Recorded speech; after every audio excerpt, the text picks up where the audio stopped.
नमस्कार, clean news Rajasthan में आपका बहुत बहुत स्वागत है। चलिए देखते हैं शाम तक की सभी मुख्य खबरें फटाफट अंदाज में।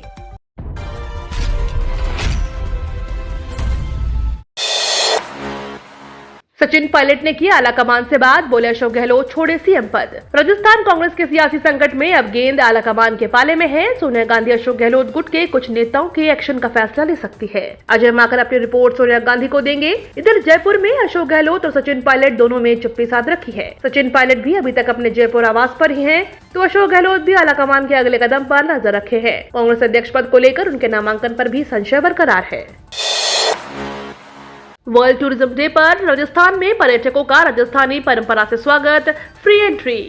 विश्व पर्यटन दिवस पर आज राजधानी के पर्यटन स्थलों व संग्रहालयों पर सैलानियों का राजस्थानी परंपरा अनुसार स्वागत सत्कार हो रहा है।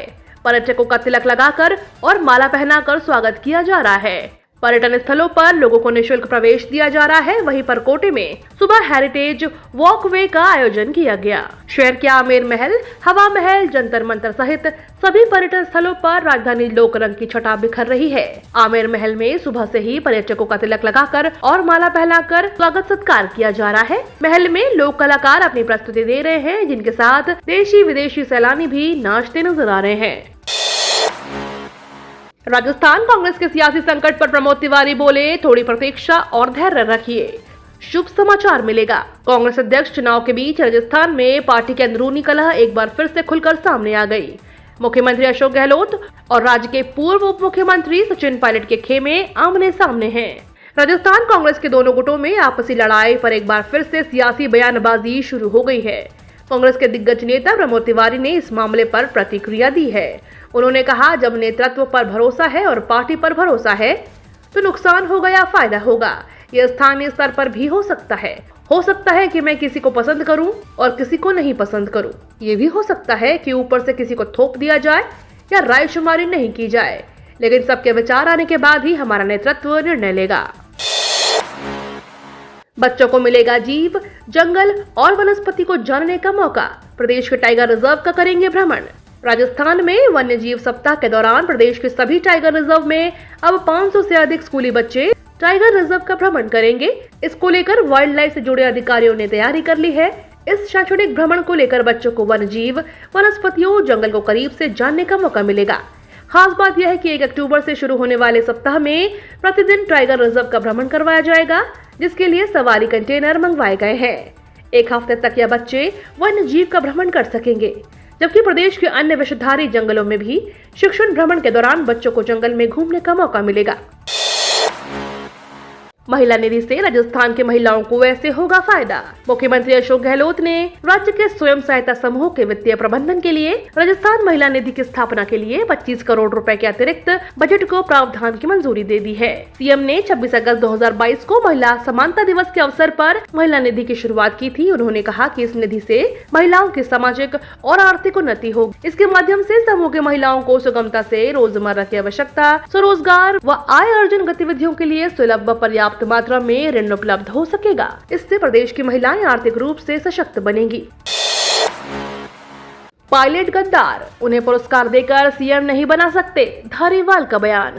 सीएम अशोक गहलोत के प्रबल समर्थक और संसदीय कार्य मंत्री शांति धारीवाल ने सोमवार को पूर्व डिप्टी सीएम सचिन पायलट और राजस्थान प्रभारी अजय माकन पर जमकर आरोप लगाए। धारीवाल ने मीडिया से बातचीत में कहा कि माकन सभी विधायकों से पायलट के पक्ष में प्रचार करने को कहते थे। धारीवाल ने यह भी कहा कि पायलट गद्दार है और उन्हें पुरस्कार नहीं मिल सकता है। धारीवाल ने कहा कि पर्यवेक्षक के तौर पर आया अजय माकन इस षड्यंत्र में शामिल हैं। वह सीएम अशोक गहलोत को हटाने के षड्यंत्र में शामिल रहे। मैं उनके सबूत पेश कर दूंगा। धारीवाल ने कहा कि हम गद्दारों को पुरस्कार नहीं देंगे। यात्रीगण ध्यान दें, गंगा सागर से पुरी तक घूमने की ख्वाहिश हो तो हो जाएं तैयार। धार्मिक यात्रा के इच्छुक लोगों के लिए खुशखबरी है। भारतीय रेलवे के उपक्रम इंडियन रेलवे केटरिंग एवं टूरिज्म कॉरपोरेशन अब यात्रियों को पुरी और गंगा सागर तीर्थ यात्रा करवाएगा। बताया जा रहा है कि आईआरसीटीसी ने श्रद्धालुओं की मांग को ध्यान में रखते हुए 11 नवंबर को पुरी गंगा सागर यात्रा ट्रेन चलाने का फैसला किया है। यह ट्रेन बीकानेर से वाया सीकर, जयपुर, भरतपुर होते हुए पुरी और गंगा सागर की ओर संचालित होगी। यात्रा की अवधि 10 दिन की है। जिसमें बैद्यनाथ ज्योतिर्लिंग, गंगा सागर, कोलकाता में काली घाट स्थित काली माता मंदिर, पुरी धाम, कोणार्क सूर्य मंदिर और गया के दर्शन करवाए जाएंगे। कर्मचारियों के लिए महत्वपूर्ण खबर, डीओपीटी ने जारी किया आदेश। कर्मचारियों के लिए बड़ी खबर है। दरअसल केंद्रीय सचिवालय सेवा नियम में संशोधन किया गया है। वहीं 6वें और 7वें पे कमीशन कर्मचारियों को इस नियम संशोधन के मुताबिक ही अन्य सेवा और सुविधा का लाभ उपलब्ध कराया जाएगा। डीओपीटी ने इसके लिए आदेश जारी किया है।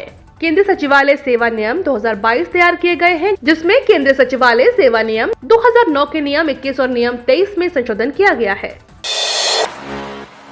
राजस्थान में बारिश को लेकर बड़ा अलर्ट, आगामी 4 दिन में होने वाला है ऐसा। राजस्थान में बीते कई दिनों से चल रहा बारिश का दौर अब पूरी तरह से थम चुका है। प्रदेश में लगातार अच्छी बारिश के साथ अब धीरे धीरे पश्चिमी राजस्थान में मौसम में बदलाव देखने को मिल रहा है। पूर्व की तुलना में पश्चिमी राजस्थान में औसत के मुकाबले अधिक बारिश हुई है। मौसम विभाग जयपुर केंद्र के मुताबिक अगले सप्ताह तक प्रदेश के पूरी तरह से मानसून की विदाई के आसार है। अब ज्यादातर जिलों में बारिश बंद हो गई है। मौसम विशेषज्ञों के मुताबिक आगामी दिनों में फिर से मानसून में बदलाव देखने को मिलेगा। आगामी 4 दिन राज्य के अधिकांश हिस्सों में मौसम शुष्क रहेगा। इसके बाद पाकिस्तान गुजरात से लगते हिस्से में एक एंटी साइक्लोनिक सर्कुलेशन बनने से राज्य में अब पश्चिमी हवा का दबाव बढ़ने से तापमान में बढ़ोतरी दर्ज की जा सकती है। राजस्थान में यहाँ किसानों की झोली भर देगा मूंग, हजारों किसान होंगे लाभान्वित। सीकर में पिछले दिनों हुई बारिश के बावजूद दलहन की प्रमुख फसल मूंग की सरकारी खरीद इस बार प्रदेश के किसानों की झोली भर देगा।